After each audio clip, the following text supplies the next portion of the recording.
Il arrive fréquemment qu'on me demande de réparer une petite déchirure sur une veste en fourrure.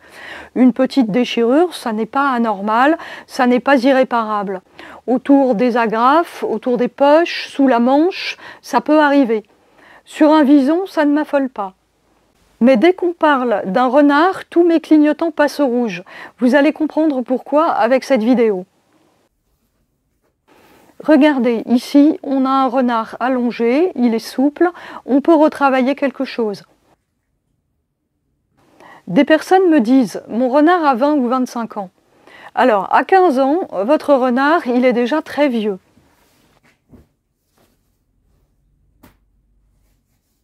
Ici, un renard pleine peau. Il est un peu plus rêche, mais il tient la route. La doublure est impeccable, oui, mais une doublure, c'est un bout de tissu, ça se change. Pour réparer la fourrure, le plus important, c'est le cuir. La fourrure, c'est un cuir qui a conservé son poil. Si le cuir est devenu poreux ou cassant, on ne pourra rien réparer du tout. On me dit, la fourrure est belle, mais elle perd ses poils. Ça veut dire que le cuir ne tient plus rien, il est poreux justement. Voici un renard qui a été travaillé pour servir à la confection d'un manteau il y a maintenant 20 ou 30 ans. Le poil est magnifique. Regardez ce qu'il y a derrière.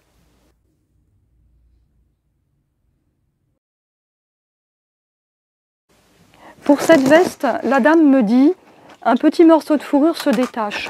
Je lui ai répondu que selon toute vraisemblance, son renard malheureusement n'était pas réparable. Cela lui faisait mal au cœur de jeter. Elle m'a envoyé sa fourrure. Regardez la catastrophe. Bonjour madame, le paquet est bien arrivé. Je voulais partager le déballage avec vous. Ah, ça craque. Je l'entends craquer. Il est en carton, votre manteau, madame. L'épaule, bah oui, voilà, c'est là où le cintre commet les dégâts. Alors, on fait un gros plan, je vous montre. Voilà, tout ça, là. La peau, elle est cuite. Le renard, il est complètement en fin de vie. On écoute, regardez. Voyez ?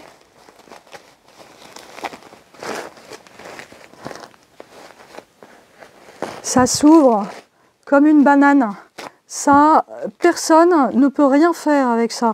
Le poil est sympa, mais à l'intérieur, votre renard, tout est comme ça, c'est poubelle.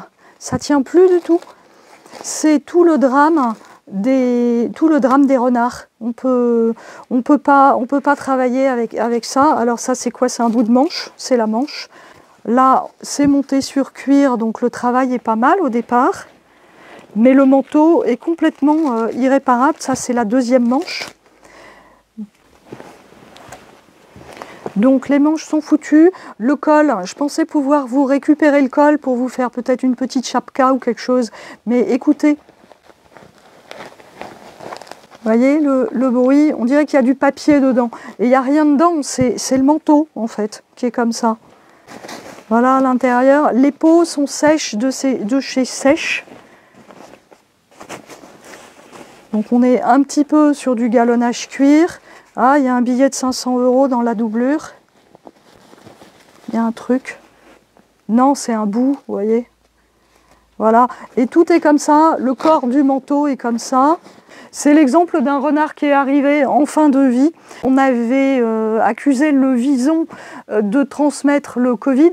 Au Danemark, ils ont abattu en catastrophe, je crois, 17 millions de visons. C'est le prix d'un vison, c'était 30, 40, peut-être 70 € pour les belles qualités.